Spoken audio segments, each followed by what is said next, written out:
Earlier this morning, NYSE-listed Similarweb published its Digital 100 report for 2026, highlighting the businesses that have achieved the greatest momentum based on digital audience growth.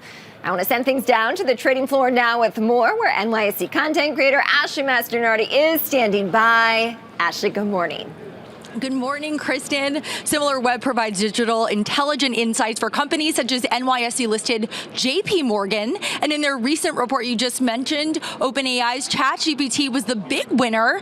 And joining me now to share all the details is Ben Parks. He is the head of advisory services for the Americas at Similarweb. Ben, welcome. Good morning. All right, so can you tell us more about the work that Similarweb does and how this report fits into that? Yeah, Similarweb is a digital data intelligence company. We create a unified view of mobile, web, and app across the market, really help business understand and win in the digital space.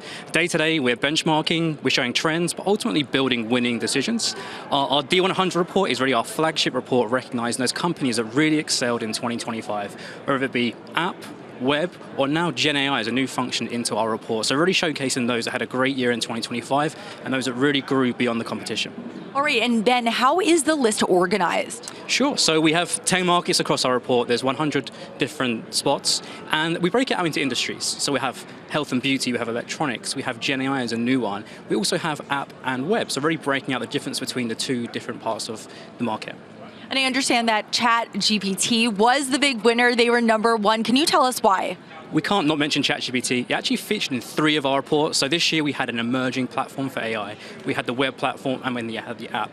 The biggest transition for ChatGPT this year was going into infrastructure. People were using it really in their day-to-day as part of utility. And we saw the unique visitors grow by 30 million in December versus January of last year. All right, and why do you think ChatGPT was such a standout? I think ChatGPT has really become something that we turn to now in our professional lives, our personal lives, and also just day to day to really make decisions. We can see it within our data. It really has become something that's become a part of the zeitgeist, but also part of our everyday life.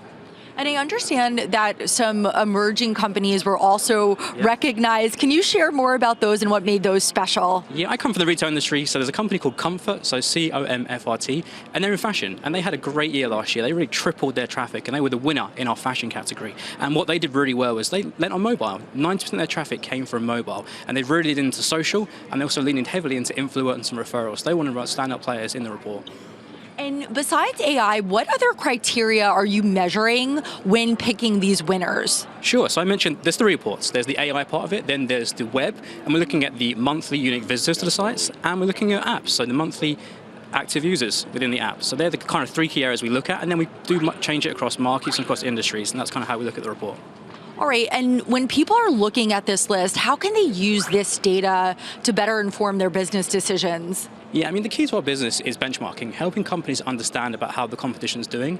Take this report, see who those who really excelled, obviously great for them, but then how do you reverse engineer their business strategies? And that's where Similar can really help you understand how they won last year so you can replicate for the year coming ahead. And are there any other themes on the list that stood out to you? One of the interesting ones was a company called WeWood, which is around monetizing your steps. So we saw this real move towards functional fitness in terms of the apps. People really leaning into kind of convenience and utility-based apps for fitness, but also for finances and productivity. That was one of the key themes that came through in the report. All right, and what is next for Similarweb? So Similarweb has always been kind of key in the traffic space, but we're really now leaning into AI. And AI is an area we can give companies to look into their visibility, their citations, and their references. So really helping companies win in this ever-evolving industry, because Similarweb always goes where consumers go. And AI right now is a huge trend that we're really leaning into. All right, Ben Parks from Similarweb, thank you so much for joining us on the floor of the New York Stock Exchange. Exciting news down here. Kristen, I'm going to send it back up to you in the studio. Ashley Masternardi down there on the trading floor. Ashley, thank you as always.